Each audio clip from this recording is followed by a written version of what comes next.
Triple ইঞ্জিনের সরকারের আমলে রাস্তাঘাট নিয়ে প্রতিদিন অভিযোগ উঠছে।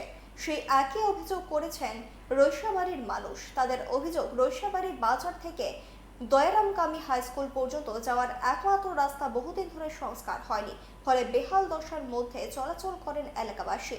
আরও অভিযোগ, এলাকার বিধায়ক থেকে শুরু করে নেতা মন্ত্রীরা তাদের সমস্যা সম্পর্কে অবগত হয়েও কিছুই করছেন না।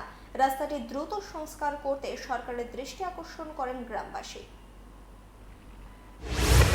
এখন আর রাস্তা স্কুলের রাস্তা এই যেটা এখন যে দয়ারাম হাই স্কুলের রাস্তা, তো দেখা যায় এর রাস্তাও যে অবস্থা, অনেকবার পিডব্লিউডি ইঞ্জিনিয়ার সাথেও কথা হয়েছে, তারা দেখে গেছে, হইব হইব কইয়া খবর নাই।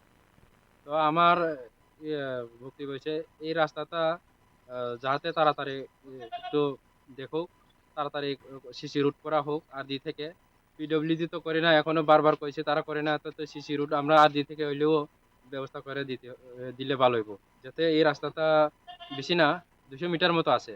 এই রাস্তাটা পুরা ড্যামেজ হয়ে গেছে, বারবার কইছে তবু কোনো অ্যাকশন নেই না। তো গতবারে এই ইঞ্জিনিয়ার আইছিল, তারারে কইছিল শুধু এই আদলা ফাদলা ফালাইয়া গেছে। पंख मिल जाते हैं ख्वाब वालों को, आड़ते हैं जिंदगी सवर ले,